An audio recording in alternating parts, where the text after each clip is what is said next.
I just got a bit of a message from the broadcaster. I'm not sure if folks have been hearing me or not. Carolyn, maybe you can let me know if you can.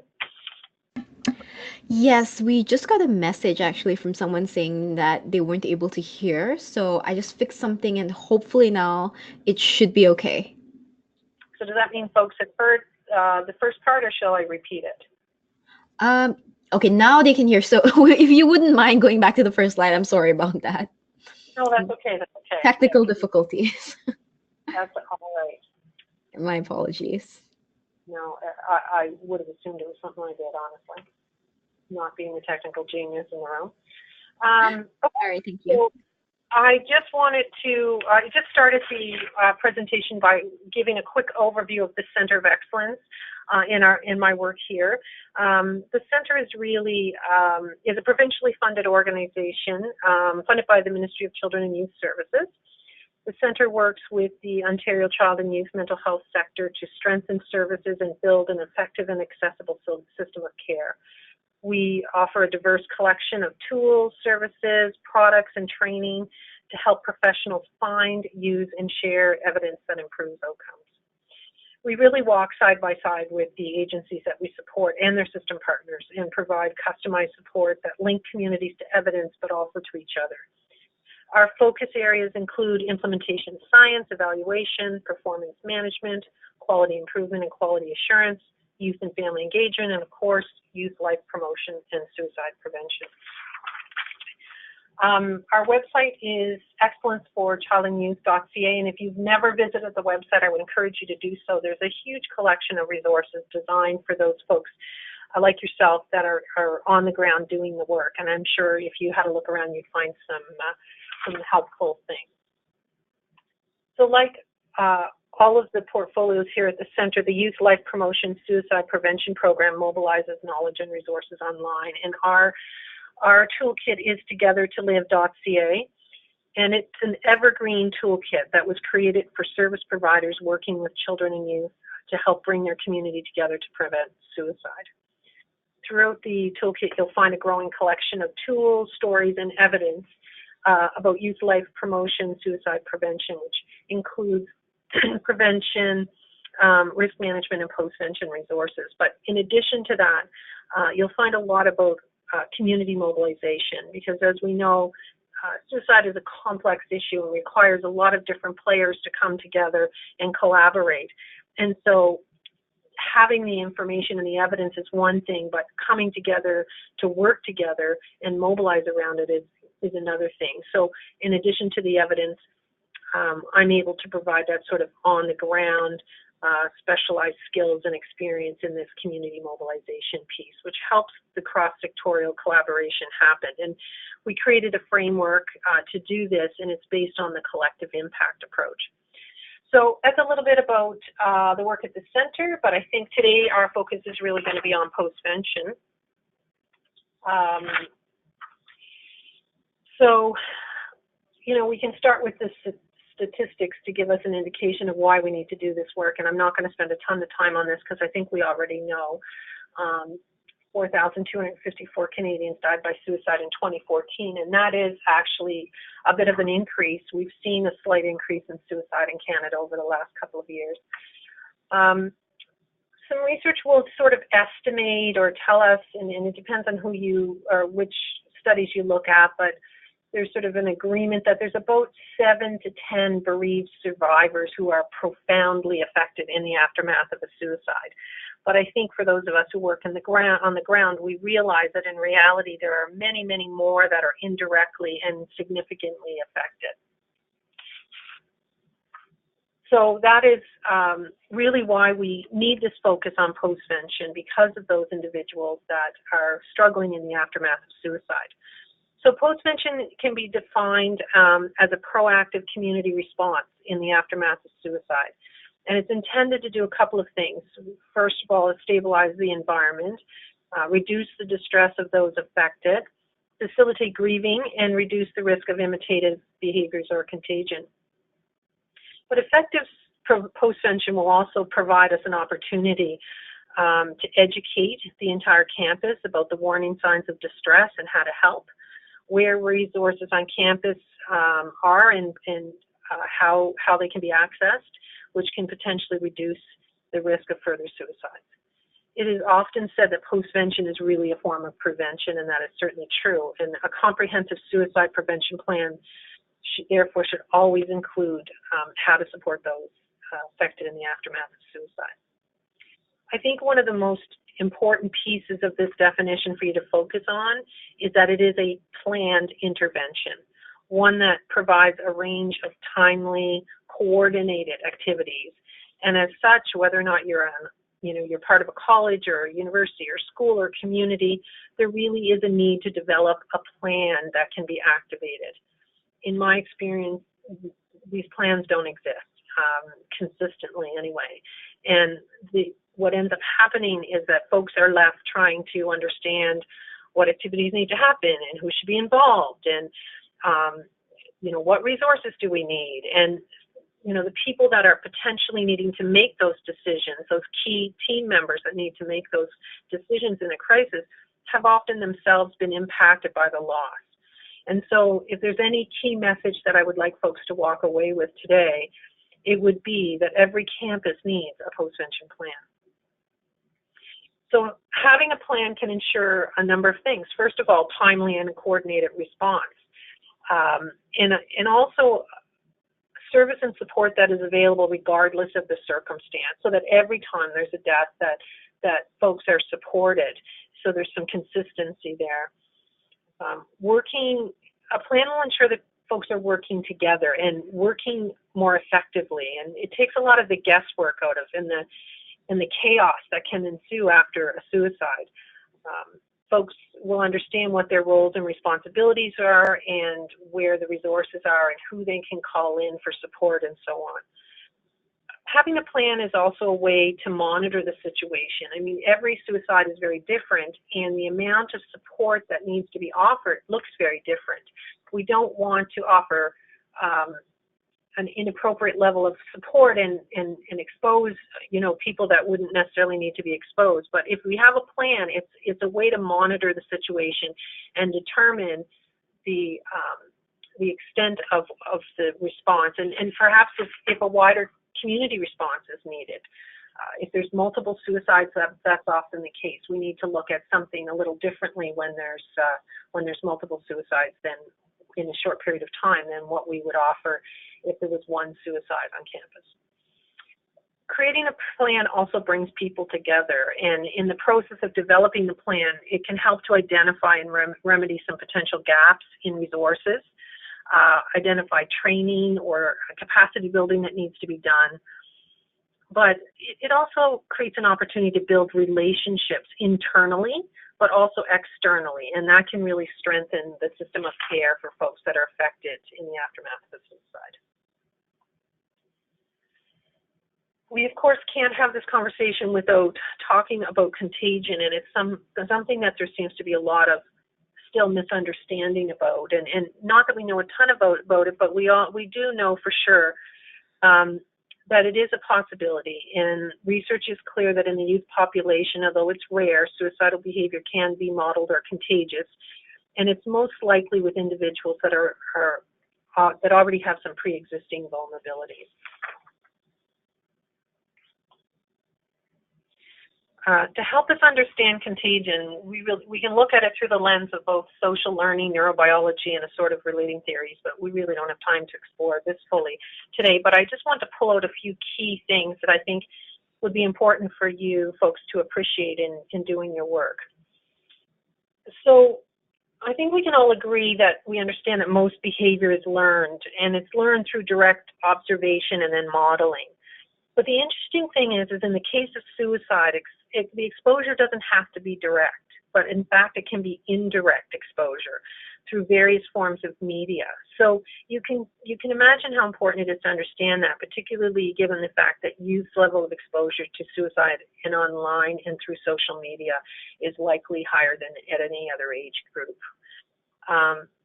We also need to remember that youth are still developing, and their full cognitive functioning is still developing. Their brains are still under construction, so to speak.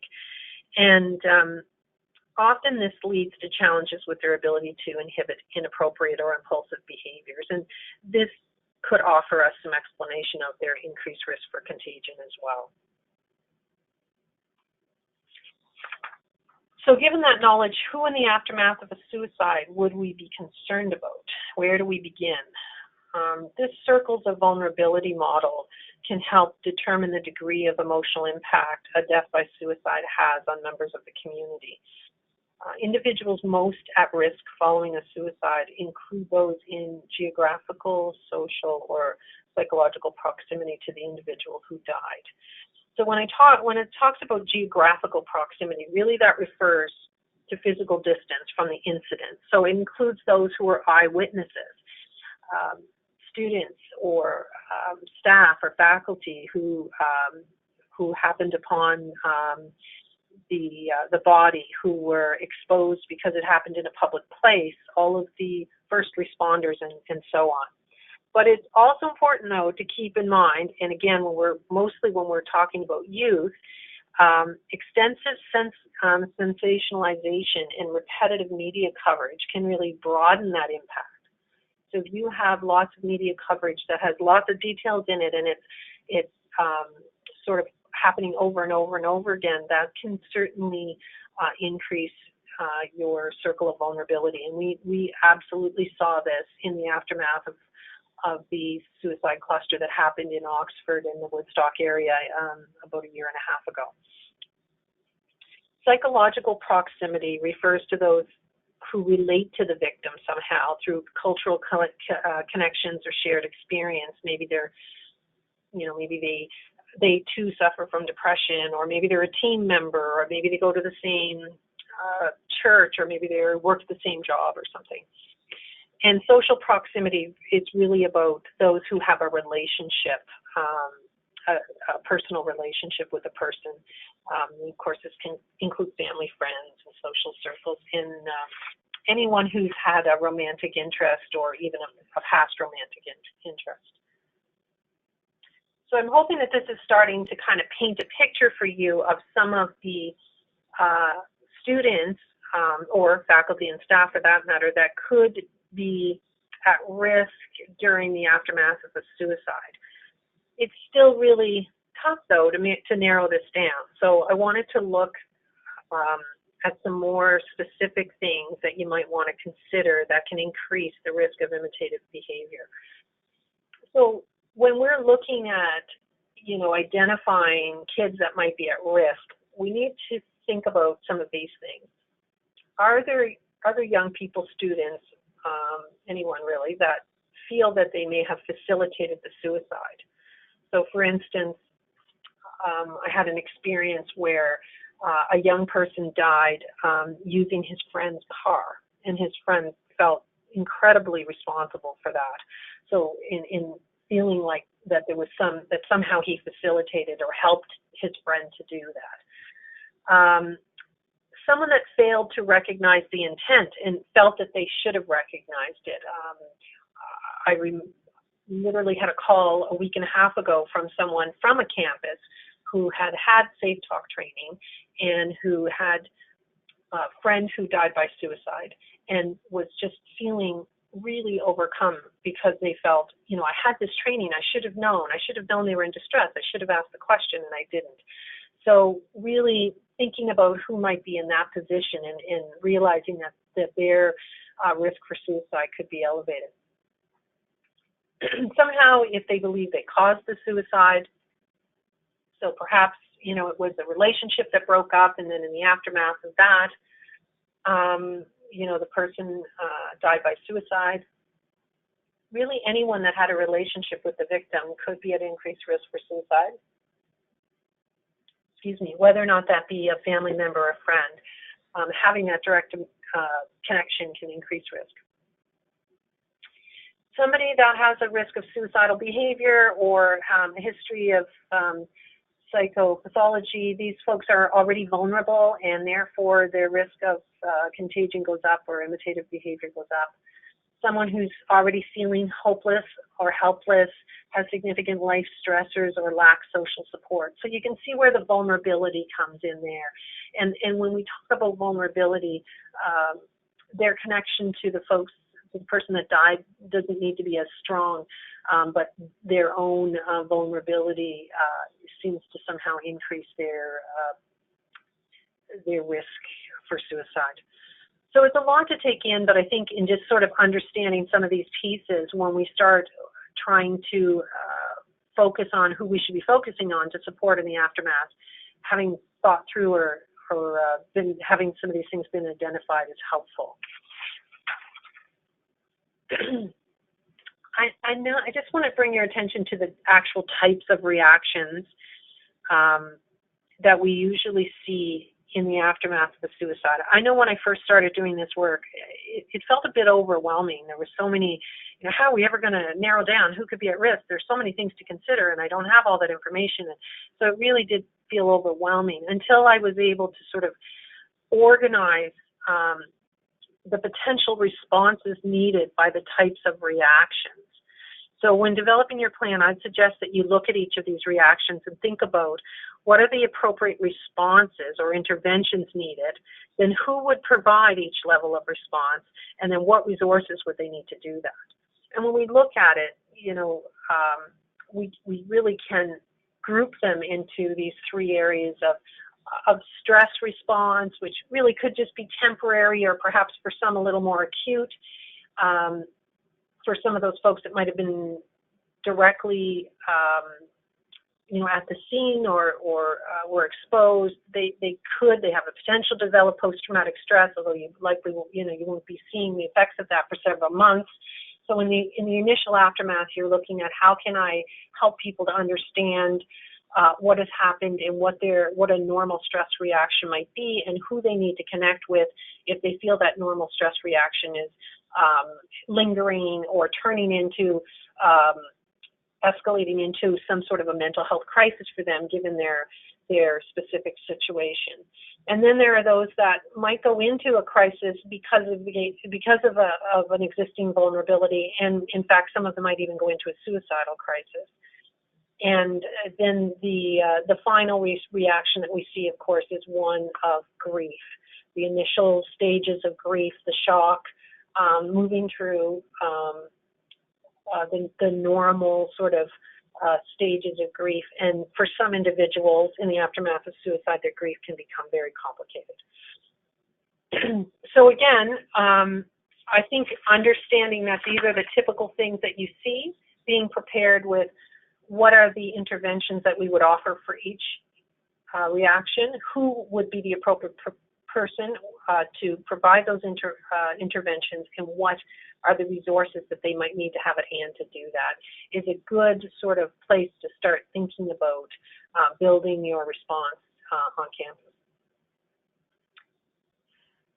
I want to talk a little bit about memorials. I know it's a tricky area, and we really do need to balance the wishes of the family, but with the safety of any participants in the memorial services. And I think, on campus, the fact that there may be many students that don't necessarily, their families may not live where they're studying. The family memorial services may be held in another city even. And so access for folks that are grieving, that need to have that grief facilitated by memorial, is not always possible. So it gets a little trickier for you folks on campus. But I think the things for you to keep in mind is that, students that are going to attend the memorial hosted by the family should be really encouraged to have some support, not to go alone, that there should be, someone there to provide support, especially since we know that often young people haven't had a whole lot of experience with death, and we would want them to not necessarily experience the memorial service on their own, and particularly when the death is due to a suicide. I think overall the rule of thumb, again, is to avoid holding full campus memorial services. In fact, avoid large gathering of students that focus on death, period. And the reason why this is, students need time and a supportive space and a skilled person that can help them to sort of unpack what they're feeling about suicide, have a conversation about it, and then pack it back up again so that they can, so it can facilitate their understanding of it. And when we go back to the idea that, students' brains are still under construction, so to speak, I think it's easy to understand how they need some support in a good space, in a supportive space to do this. And so that's really why we discourage large gatherings. Large gatherings do not provide the level of support needed, and they often will just result in very emotional students triggering other students, or in us missing students who might need some further ongoing support. Where if you sort of try to focus on small group gatherings, then the opportunity to miss a student that might need additional support is much less.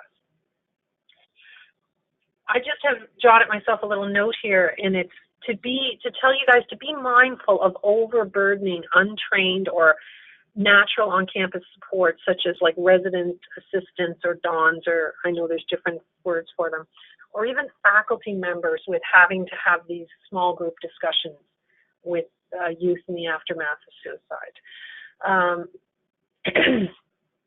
I trained a bunch of DONs a while back at the University of Waterloo, I think. I can't quite remember where, but I was a Safe Talk trainer. I trained many folks, and I remember having a conversation with this one gentleman who had been a DON the year before, and there was a death in residence, and he just said there was a lot of complication for him in the months that followed the end of the term, because he had spent so much time trying to support the kids in the residence.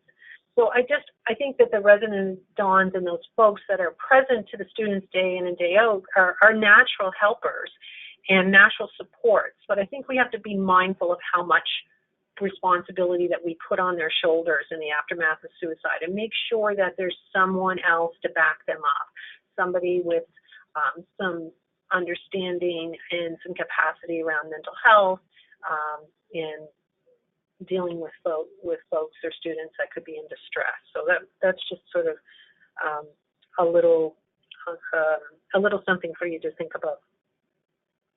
If a small group of students, though, wants to do something, wants to come together for a meal, light a candle, create a poster of messages to send to the family or whatever, this is really part of mourning. And we have to be very careful to not shut it down. You can't really stop it, and you likely shouldn't. But if you hear of these things happening, you want to try to offer some support. When we put a muzzle, for lack of a better word, on mourning, it complicates it, it slows it down, and it's just going to come back up again and again. And I saw this recently in a community where I've been supporting, where youth who believed their friend died by suicide were not really allowed to have that conversation. We're not really allowed to talk about it because the family didn't believe that it was a suicide. And there was a small group of youth that were very closely connected to the young man that died, who really suffered and had some really significant issues as a result of not being able to engage in that mourning process in a healthy way. So memorials are sort of that balance between creating spaces for grieving, but considering always the safety of those involved. When you're hosting or supporting any kind of a memorial, if it's one of these small events or whatever, do not glorify the act, do not simplify the act, and focus on how the person lived, not on how they died. The rule of thumb is whatever you do for other deaths on campus, you should do for suicide. But having said that, I think it's important to now consider your policy on memorials on campus in general through the lens of suicide. So if you have, a living memorial, a place, a garden that is dedicated to those that we've lost, then, make it that, without any more specifics than that. I can tell you that one of the best ways to honor the person that's died is really to create a strong culture of life promotion on campus, including developing a suicide prevention strategy and a suicide postvention strategy. I remember having a conversation with someone from one of the universities in the aftermath of suicide, and he was one of the leaders of the campus, and he said to me, I just don't know what I'm going to do about this. And I said, you are going to do the best job that you can of this postvention work. That's the best way that you can honor this young person, these young folks that have died.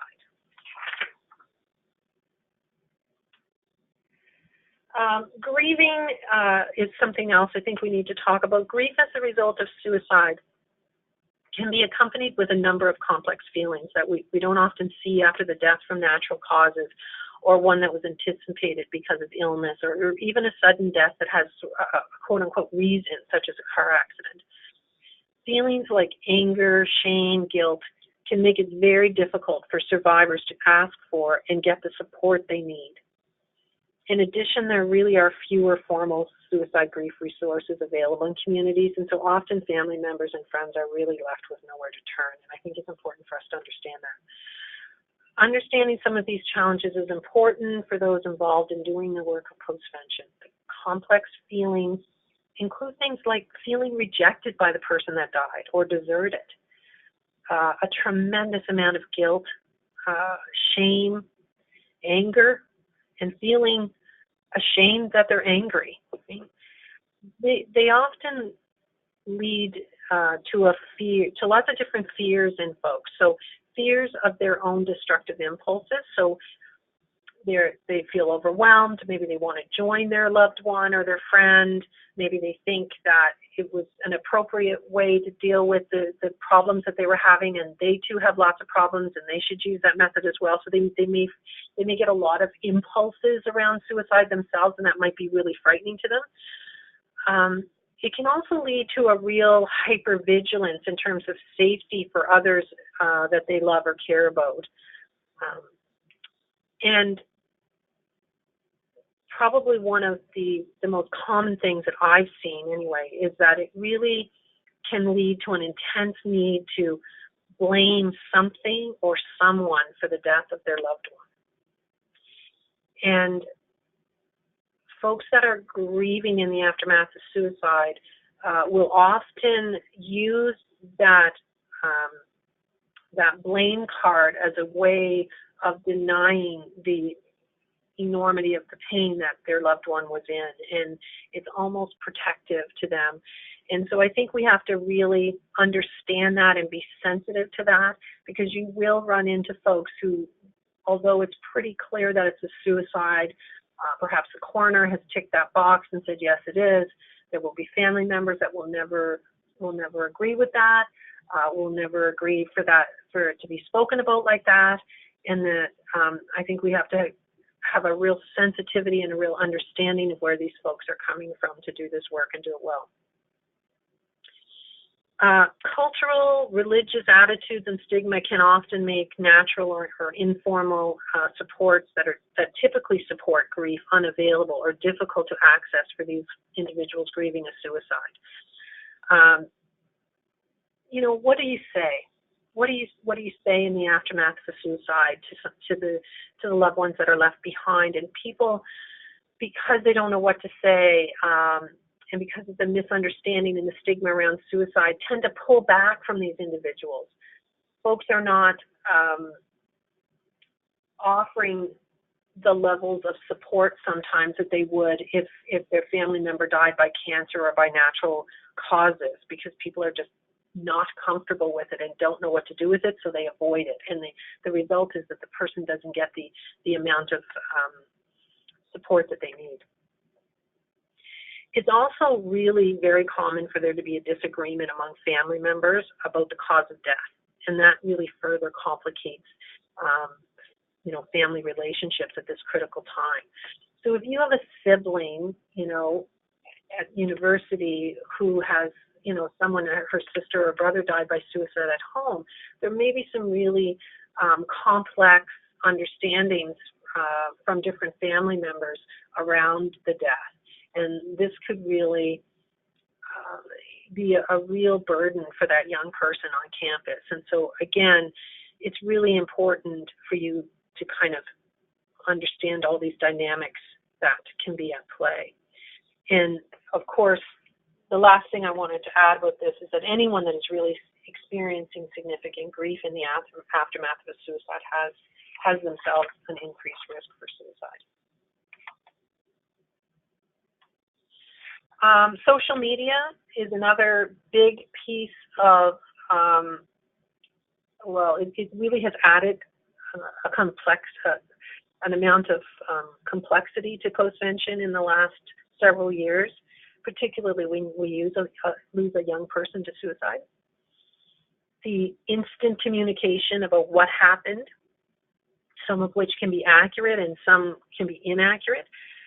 Suicide notes left online, shared online, the content in online memorials, and of course, the potential for a wider exposure to the event, thus increasing the likelihood of contagion. All of these things kind of contribute, social media contributes to all of these things. It's kind of a double-edged sword, you know. It presents some real challenges, but it also presents some opportunities. Social media offers those responding in the aftermath of a suicide to quickly and really quite effectively reach an audience with information, such as like signs of distress, myths and facts about suicide, resource information, contact hours, and information for direct support. There are many apps out there that can be used to promote self-care or offer ways to get involved in life-promoting suicide prevention or anti-stigma types of activities. So your postvention plan should include media strategies, but have something specific for social media in the messages. And all of this should be based on the media guidelines for reporting on suicide.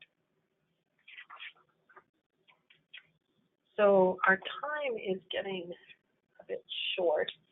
I wanted to kind of start this conversation with some really foundational knowledge that will hopefully help you to get started to understand and appreciate some of the dynamics at play in the aftermath of the suicide. As I said earlier, I strongly suggest that every campus has a suicide postvention protocol. This slide is really about some of the considerations that would need to be addressed in the protocol. Activating the postvention team on campus is likely easier than sometimes it is in the broader community, but it still needs to be addressed. Communicating with each other, understanding the issues around privacy is something that needs to be addressed and can be a challenge. Announcing the suicide, who is going to announce it, how is it going to be announced, and your conversation with the family to ensure that you're on the same page about what the messaging in here is in any one given situation is important. Having a plan to deal with the media. You guys in many of the campuses have media support people, which is great, but you really need clear messages, and not just, as I said earlier, with traditional media, but a real plan around social media as well. What is your policy on campus to deal with memorials and making sure that that's well established?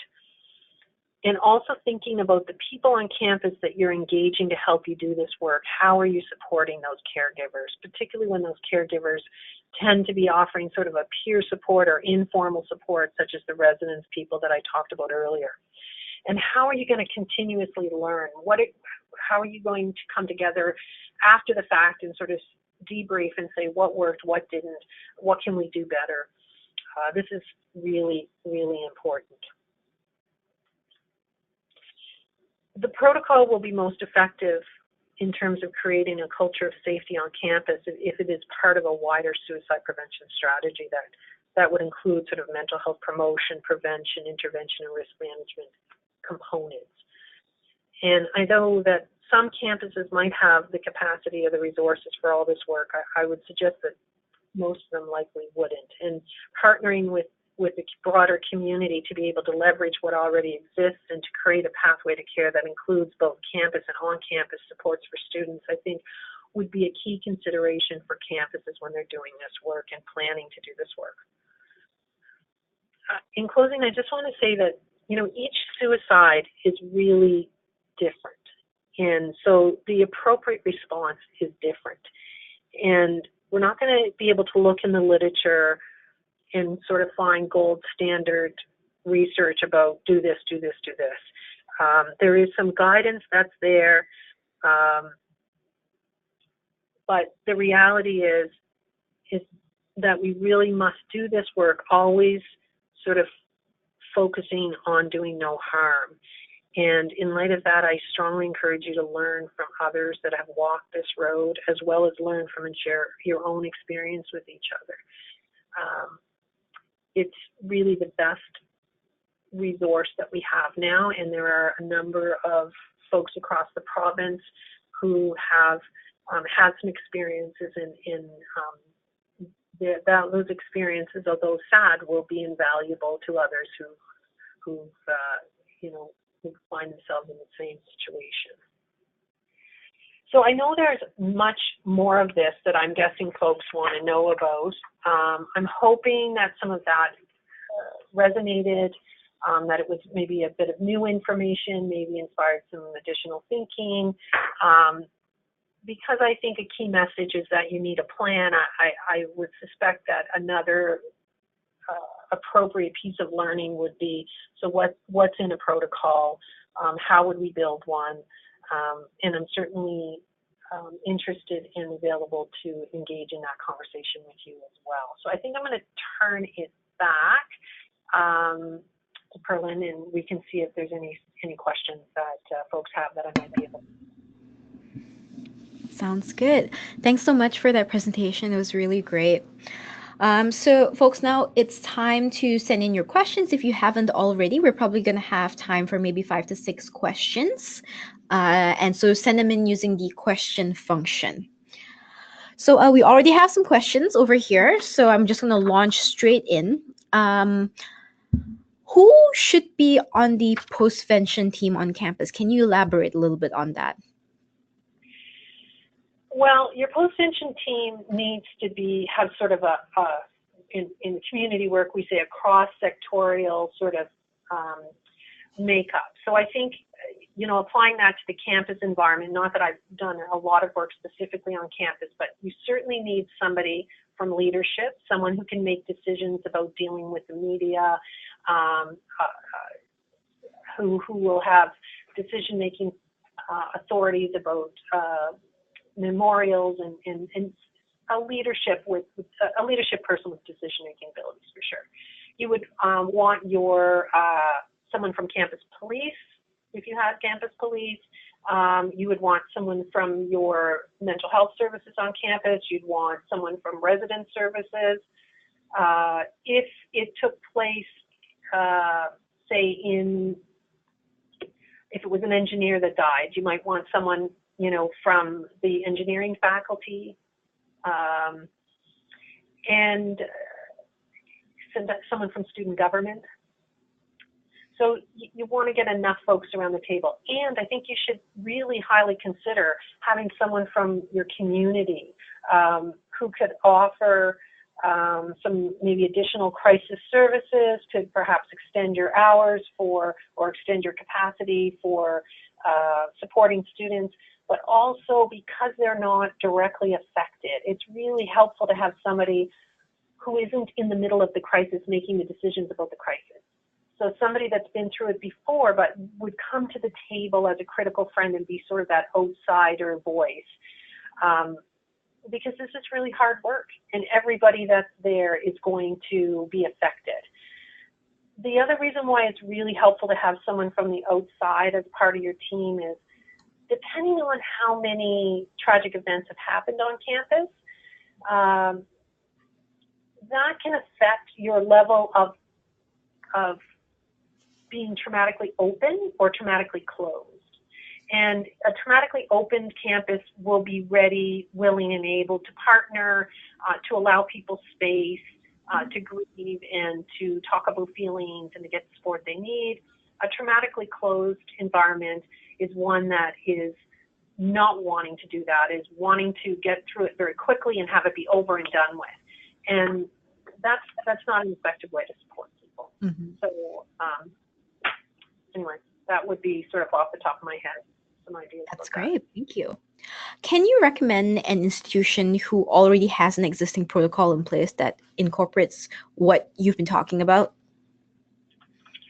A university or college or campus, I'm sorry, I don't know of one that has postvention protocol, and that's because I don't generally work directly with you folks. Mm-hmm. I work directly more in the child and youth mental health sector. And I can tell you that very few school boards across the province very much have postvention protocols. They have tragic events teams that are response teams that get called in. So there's some great work and learning there. The communities, though, the broader communities are less prepared, and many of them are just now in the process of working through some of those protocols. And I think I might be supporting 8 or 9 of them in the moment in various stages of writing those protocols. So. Thanks. And actually, I'm just going to jump in here. So because we work with campuses, it would be a good idea actually to check out the video that we recorded of our panel in the conference last year, which was about suicide prevention and postvention on campus. So we actually had a couple of different representatives from universities and colleges come in and talk about their protocols, which actually, so off the top of my head, I can think of Guelph and I can think of U of T, that do incorporate many of the things that Cecilia Marie has mentioned in her presentation. So look for the Center for Innovation in Campus Mental Health on YouTube, and you might be able to find a video of that panel. And I know there's some link to resources that you have on the website that talks about or gives an example of a postvention protocol that came out of the U.S., I think, for campuses, and that's really quite an excellent resource. And maybe, Perlin, we can make sure or highlight that somehow on the website for folks or send it to For them. sure. I think you're probably talking about the JET Foundation postvention document, maybe? Because that one's really well used in the U.S., and I think a couple of the campuses here in Canada use it as well. I mean, I have some copies of some others that have been done for like high schools, and so a lot of the elements are similar. Mm-hmm. Maybe some of the resources in those might be interesting. And anything that I have that I think is helpful is mostly on the website, togethertolive.ca. But please don't send me an email. You can get me through the website and ask me for what you're looking for, and I have so many documents, folks. So I'm happy to share them, but don't be afraid to ask. For sure. Okay, next question. Have you ever involved the disability offices in the postvention process, as some of the students may be experiencing temporary mental health symptoms? Is that a department that you have ever dealt with? No, and again, this speaks to the fact that I haven't done this. I've done this work more in communities. Now, the disability office, I'm not entirely sure what their role would be. Is it more of an administrative thing, or are they clinicians that support the folks that are struggling with disabilities on campus? So I'm not sure where that question is kind of coming from. Do you know, Perlin, or? I'm not sure exactly. So if the person who asked that question wants to follow up, send in a second question, then we'll clarify that. I mean, I think that it sounds like a potentially appropriate person to have on your postvention team, because they would have relationships and knowledge of students, on campus that were already vulnerable. But in terms of what their specific role would be, that would depend on their capacity and not only their capacity, but their both in terms of how much time they have, but also their knowledge capacity. That's true. Yeah. With respect to stopping the imitation factor on campus, how should you isolate, sorry, not isolate, insulate? I'm not sure what the word here was, insulate or isolate, support and mitigate peers or siblings from trying to copy suicidal tendencies or suicide attempts?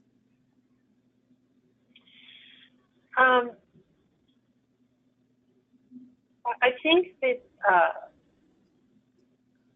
the answer to that is sort of there's sort of multi-prongs to it. There's multiple things that you can do on campus to sort of respond effectively, and in responding effectively, you're going to decrease the likelihood for imitation.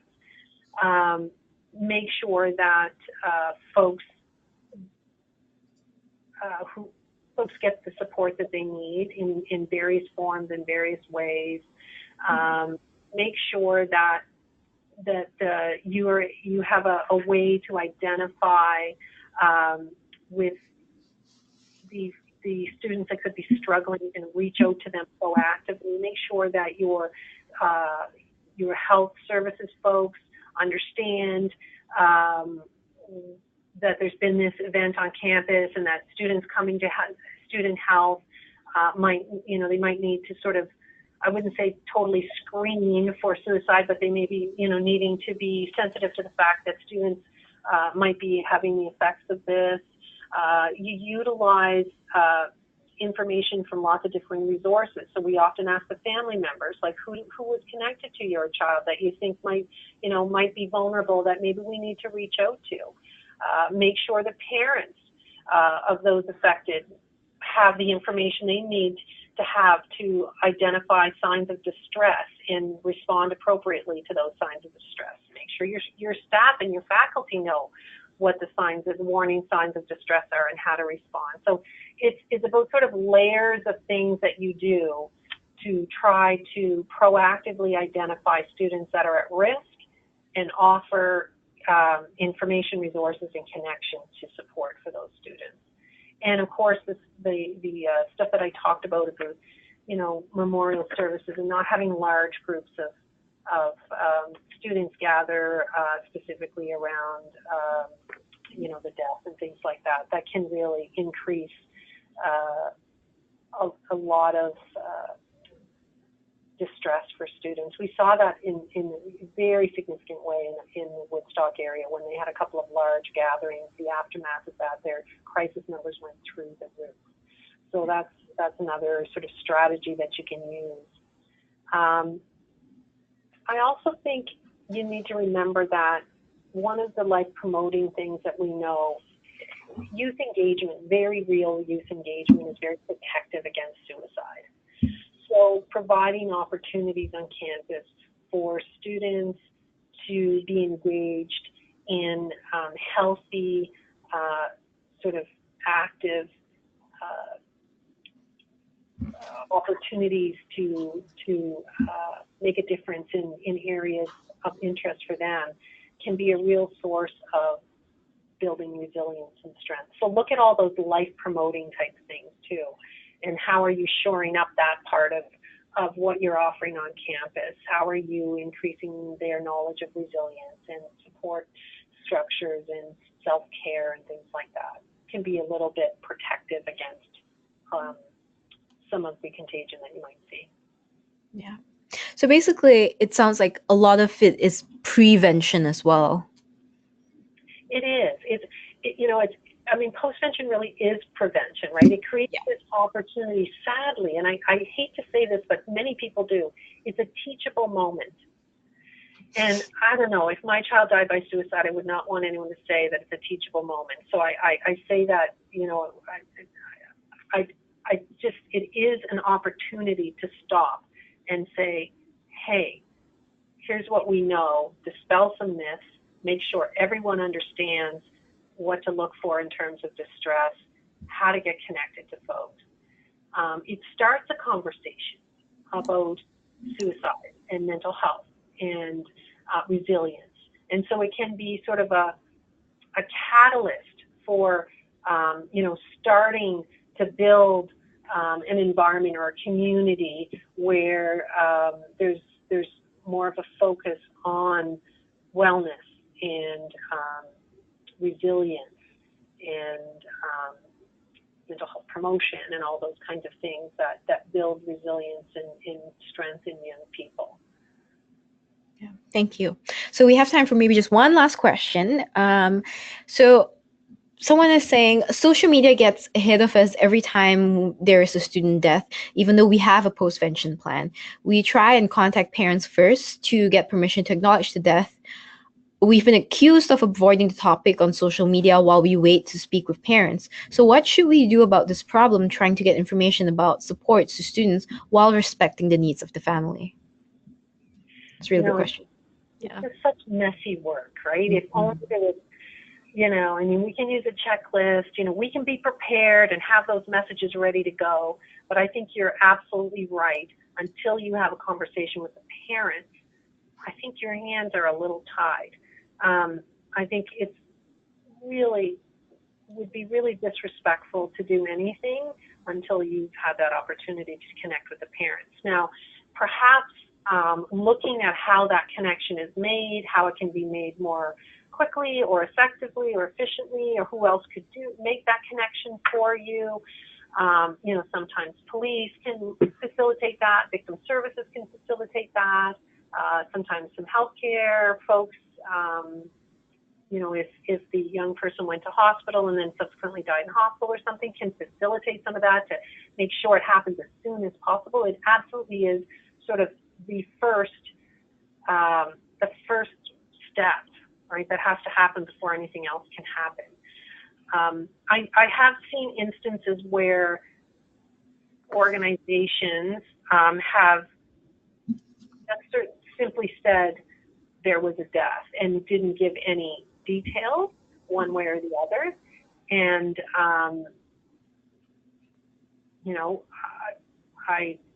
I think in some circumstances that might be fine. In other circumstances, it could be really hard on parents, and they could be very resentful of the fact that, an institution went forward and created that and put that out there before having a conversation with them.